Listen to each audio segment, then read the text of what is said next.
नमस्कार दोस्तों, sunrise academy के यूट्यूब चैनल पर आप सभी का स्वागत है। आज हम पढ़ेंगे समास के अंदर बहुब्रीहि समास और अव्ययीभाव समास। इससे पहले पढ़ चुके अपन कर्मधारय, द्विगु और द्वंद्व, और आज और दो पढ़ेंगे। आज सबसे ज़्यादा दिक्कत ये वाले समास को देख रहे हैं, बहुब्रीहि। सभी लोगों का कन्फ्यूजन रहता है कि सर बहुब्रीहि में कन्फ्यूज़ करता है। मैं क्यों कन्फ्यूज़ करता है कि इसमें आपके द्विगु के भी उदाहरण आ जाते हैं और कहीं ना कहीं कर्मधारय के भी उदाहरण आ जाते हैं। अगर अलग अलग आ रहे तो सही बात है सर, पर अगर एक ही वर्ड दे दिया और नीचे बहुब्रीहि भी दिख रहा है, द्विगु भी दिख रहा है, कर्मधारय भी दिख रहा है ऑप्शन में, तो उस समस्या खड़ी हो जाती है सर कि उसको कैसे करें। तो उसी का आज निदान पाएंगे अपन उससे।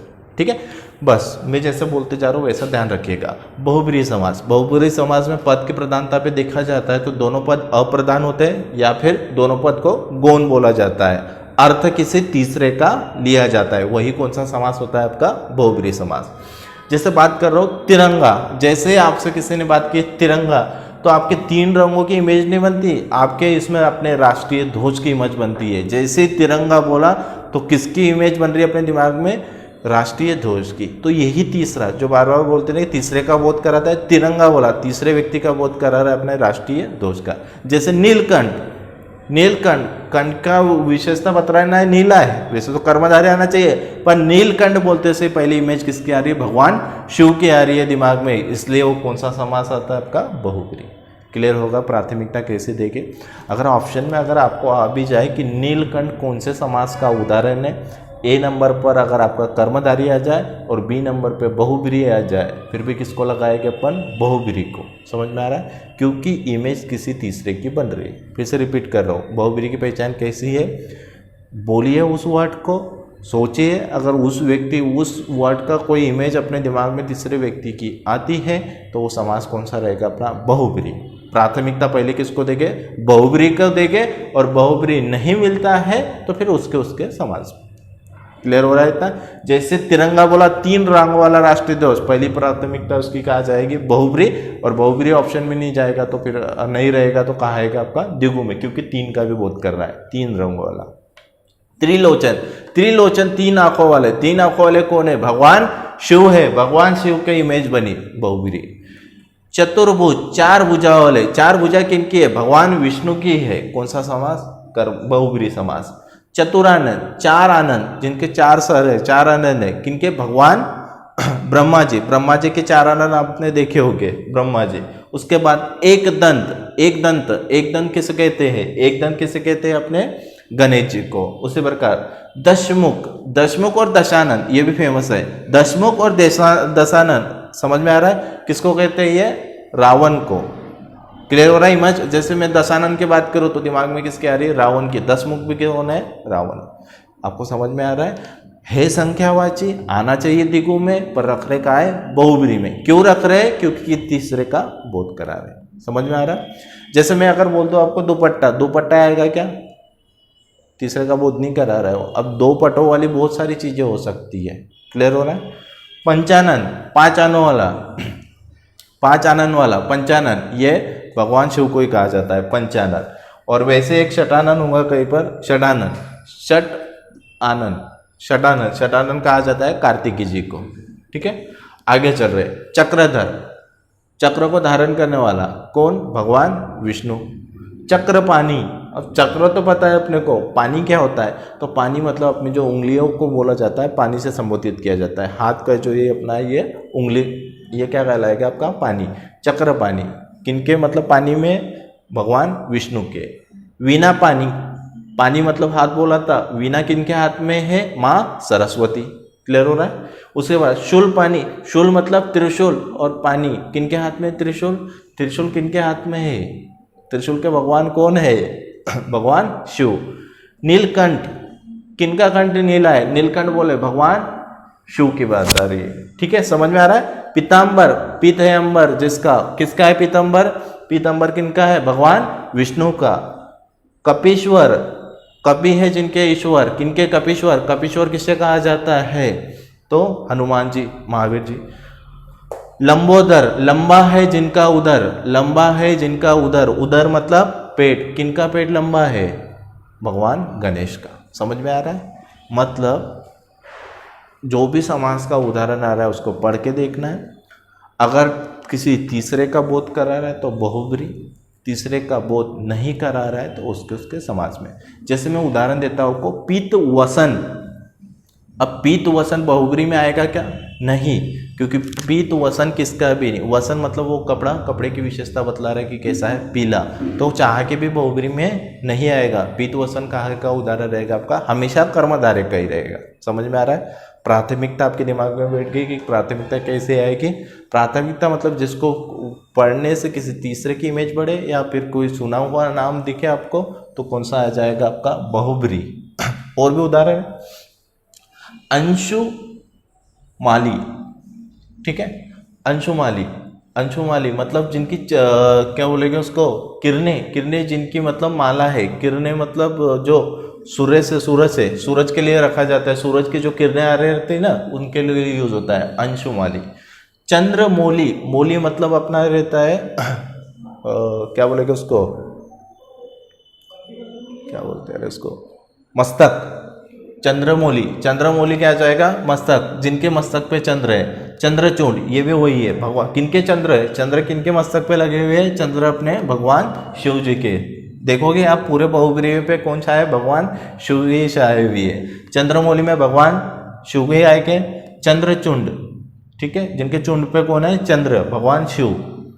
शचीपति, शचीपति, शचीकांत, ठीक है, शचीपति, शचीकांत, ये दोनों किसके हैं? शची किसके? इंद्र की पत्नी का नाम है शचीपति। और शचीकांत किसको कहा जाता है? ये इंद्र जी को, ठीक है।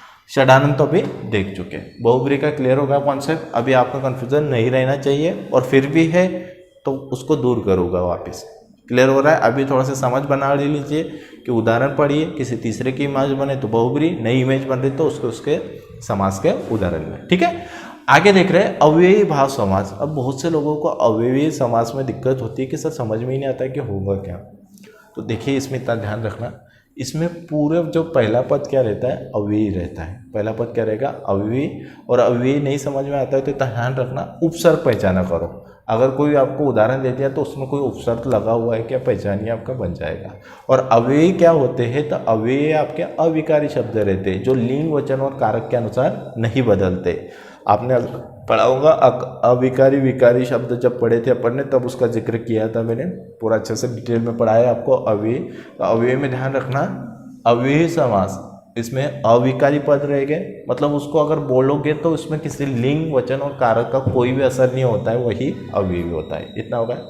अपने को इतना नहीं समझ में आता है तो इतना ध्यान रखिएगा, इसमें कोई ना कोई उपसर्ग जुड़ा हुआ रहेगा। उपसर्ग मतलब उसमें आगे कोई ना कोई उपसर्ग उसमें जुड़ा रहता है, ठीक है। और फिर भी नहीं आ रहा है तो फिर भी और एक चीज कर देता हूँ इसमें, अगर आपको फिर भी नहीं आ रहा है, उपसर्ग भी नहीं पहचानते आता है, तो कुछ पहचान देख लेता हूँ कि इन शब्दों में यथा, प्रति, आ, ठीक है, नी, हर, ठीक है, इस प्रकार के शब्द लगे हुए दिखेंगे। इसके मतलब अधिकांश शब्द इसके आप देखोगे तो ये वाली पहचान, यथा, प्रति, हर, आ और नी। बे भी आता है, ये उर्दू का उपसर्ग है आपका, बे पे भी आता है, ठीक है। ये इस तरीके के उपसर्ग इसमें जुड़े हुए रहते हैं। पहचान बता रहा हूँ आपको, करना क्या है, सबसे पहले अविकारी शब्द देखना है। अविकारी शब्द का कॉन्सेप्ट आपका क्लियर नहीं है तो छोड़ दीजिए उसको। अभी बात इसकी करो कि इसमें क्या जुड़ा हुआ है, उपसर्ग जुड़े हुए होना चाहिए। और उपसर्ग जुड़े हुए भी नहीं पहचानते थे तो वो लोग इतना ध्यान रखें, शब्द याद रख लीजिए, यथा, प्रति, आ, हर, नी और बे। दिख रहा है बे, ये शब्द जिसमें दिखेंगे वो कौन सा रहेगा मेरे लिए? अव्ययी समास, एक होगा। और दूसरा इसमें क्या रहता है? एक ही प्रति, मतलब एक ही पद की क्या रहती है? पुनरावृत्ति, मतलब पद रिपीट होता है। जैसे घर घर, हाथों हाथ, जैसे घर घर। अब जैसे इससे पहले अपन ने पढ़ा था कि सर जिसके बीच में बहुत से लोगों का ये रहता है, मैंने कुछ कल मतलब लास्ट वाले वीडियो में भी बनाया था कि हर योजक वाला शब्द आपका द्वंद्व समास नहीं होता, ये क्लियर किया था ना। देखो यहाँ पर घर घर के अंदर क्या आ गया? आपका योजक लगा हुआ है, पर ये आपका द्वंद्व समास का उदाहरण क्या नहीं, ये क्या है? अव्ययी। जब एक ही पद रिपीट हो, घर घर, हाथ हाथ, धड़ा धड़, फटा फट, एक ही पद रिपीट हो, उसमें भी कौन सा समास रहता है? आपका अव्ययी भाव समास रहता है। क्लियर हो रहा है आपको? एक ही पद की पुनरावृत्ति भी रहेगी तब भी कौन सा समास रहेगा? आपका अव्ययी रहेगा। क्लियर हो रहा है इतनी चीज़ें। अव्यय के लिए क्या पढ़ा अपन ने, इसमें तो अविकारी शब्द रहते हैं, मतलब अव्ययी रहते हैं, ठीक है। पहचान आती है तो अच्छी है, नहीं आ रही है तो इसमें अपन उपसर्ग ढूंढेंगे, जिन शब्दों में उपसर्ग मिलेंगे वो आएंगे, और उपसर्ग भी नहीं पहचानते आ रहे तो कुछ उपसर्ग ही मैंने आपको बता दिए, वही याद रखना है। और दूसरी पहचान क्या है, इसमें एक ही पद रिपीट होता है, ठीक है। यथाशक्ति, शक्ति के अनुसार, यथा योग्य, योग्यता के अनुसार, इस प्रकार से। प्रतिशत, देखिए अब ये तो समझ में आया। अब इसको देखिएगा, क्योंकि देखिए आपने अगर संधि करी है तो संधि का आपको बिल्कुल कॉन्सेप्ट क्लियर, मतलब आपको कहीं ना कहीं वो काम में आएगा। प्रत्येक में एक विच्छेद अगर करते हैं, संधि का उदाहरण है, प्रत्येक को करता हूं मैं विच्छेद, तो क्या हो जाएगा, प्रति धन एक, प्रत्येक, समझ में आ रहा है। वैसे प्रत्यक्ष, प्रति धन अक्ष, समझ में आ रहा है, प्रति धन अक्ष। तो आपको यहाँ पर भी कि प्रति तो नहीं दिखा है, पर आपको अगर संधि पता है तो आपको ध्यान में आएगा कि इसमें ई की मात्रा जुड़ जाएगी तो क्या हो जाएगा, प्रति धन अक्ष, ठीक है। आमरण, मरने तक, आजन्म मतलब सारे जीवन, समझ में आ रहा है, इस तरीके से। निडर, बिना डर के, मतलब जिसको डर नहीं रहता वो निडर। अब नीरव, नीरव मतलब ध्वनि रहित को बोलते हैं, रव मतलब ध्वनि कहते हैं, और नी मतलब आपको नहीं का बोध कराता है, तो नीरव मतलब ध्वनि रहित। बेहद, बिना हद के, और वैसे ही बेवजह, बिना वजह के। क्लियर हो रहा है। विच्छेद किसका मायने नहीं रखता है, पर ध्यान ये रखना है, क्योंकि आपको देखिए कॉम्पिटिटिव में आपका विग्रह नहीं पूछा जाता है, तो विग्रह का उतना ध्यान नहीं रखना है अपने को, पर समास कैसे पहचानते हो वो ध्यान रखना है, ठीक है। इससे पहले में अपन कर्मधारी कर चुके हैं, कर्मधारी में पहचान फिर से रिपीट कर रहा हूँ, पहला पद विशेषण, दूसरा पद विशेष्य। उपमेय और उपमान होता है, एक की तुलना दूसरे से की जाती है, कर्मधारय हो गया। दिगु में पढ़ा था संख्यावाचक पद पहला विशेषण और दूसरा पद क्या रहेगा, विशेष्य, ठीक है, और समूह का बोध कराता है। तीसरा समास अपन ने पढ़ा था द्वंद, आपस में भिड़ेंगे, द्वंद करेंगे मतलब विलोम का बोध कराता है।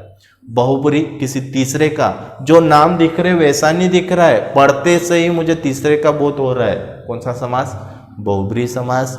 और उसके बाद पढ़ा अपन ने अव्ययी भाव समास। अव्ययी भाव समास में क्या देखा, इसमें आपका उपसर्ग लगा हुआ रहता है, और उपसर्ग किस रूप में आता है, अव्ययी भाव के रूप में, ठीक है। ये 5 समास है। उस आशा करता हूँ कि आपको मतलब थोड़ा सा कॉन्सेप्ट क्लियर हो चुका होगा। निश्चिंत रहिए। अभी देखिए कल के मुकाबले आज और थोड़ा समझ में आया होगा। जैसे आप समाज में आगे बढ़ोगे वैसे मैं उसमें थोड़ी थोड़ी चीज़ें और इन्वॉल्व करते जाऊँगा। पहले वीडियो में इसने नहीं डाला है कि एकदम से ज़्यादा हो जाता है, समझ में आ रहा है। अब उससे इसको कंपेयर करोगे तो थोड़ी समझ आपकी बड़ी होगी। अब इसके बाद तत्पुरुष फिनिश करने के बाद लास्ट में पूरा समास करने के बाद जब फिनिशिंग पे आएगा ना तब तो और उसके अंदर के बेसिक कॉन्सेप्ट बताऊंगा, जिससे आप तुरंत ही पकड़ पाओगे कि ये कौन से समास का उदाहरण, ठीक है। तो वीडियो देखने के लिए आप सभी का धन्यवाद। अभी थोड़ी मतलब थोड़ा समय दूंगा वीडियो के अंत में, तो स्क्रीन कैप्चर कर लीजिएगा और उसी उदाहरण को नोट करके देखिएगा आपसे बन रहे हैं कि नहीं है, ठीक है।